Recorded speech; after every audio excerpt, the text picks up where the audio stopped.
అండి, అందరూ ఎలా ఉన్నారు? బాగున్నారు? ఇప్పుడు మీకు చూపిస్తుంది ముక్కల చీర. ఇది వచ్చేసి 3 ముక్కలని తెగ ఎతికేసాను. ఏంటంటే నాకు వీళ్ళు ఇచ్చి చాలా రోజులు అయిపోయింది. 3 ముక్కలు అనుకొని ఎతుకుతానే ఉన్నాను అనమాట. దీని మీద ఎలాగో రాసుంది 2 పీసెస్ శారీ అని.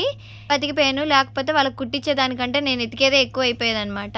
ఇది మొత్తం 150 పడింది. రమ్మాలో తీసుకొచ్చుకున్నారు. వీళ్ళు తెచ్చుకున్నాక నేను రమ్మాకు ఒకసారి వెళ్ళాను, ఎతికాను. ఇలాంటి క్లాత్ నాకు దొరికిద్దేమో అని, కనిపించలేదు. ఎప్పుడు షాపింగ్కి వెళ్ళినా నాకు వర్తబుల్ ఐటమ్స్ కనిపించవు అనమాట. నా అదృష్టం అలా ఏడుస్తుంది. ఏంటో ఇప్పుడే అయిపోయినాను, నిన్న అయిపోయినాను, స్టాక్ లేదనో చెప్తారు. వాళ్ళు తీసుకొచ్చుకున్న లైనింగ్ ఇలాగుందనమాట. అంటే కలర్ మ్యాచ్ అవ్వలేదు, పర్లేదు వేసేయమని చెప్పారు. స్టిచ్చింగ్ చేసినాక పెద్ద డిఫరెన్స్ అయితే ఏమనిపించలేదు, నార్మల్ గానే ఉంది. మీకు స్టిచ్చింగ్ చేసిన తర్వాత దీని అవుట్పుట్ ఎలాగొచ్చింది అనేది కన్ఫామ్ గా మీతో షేర్ చేసుకుంటాను. లాంగ్ ఫ్రాక్స్ కి బాడీ ఏమో కాటన్, కింద పాలిస్టర్ గానీ క్రేప్ గానీ సాటన్ గానీ అయితే ప్రిఫర్ చేస్తాను. నాకు రిఫరెన్స్ పిక్ ఇది షేర్ చేశారనమాట. మార్క్ కనిపిస్తుంది కదా, నాకు అక్కడ దాకే కావాలని అయితే చెప్పారు. స్టార్ట్ కాకుండా ఫుల్ కాకుండా నార్మల్ గా స్టిచ్ చేయమని చెప్పారనమాట.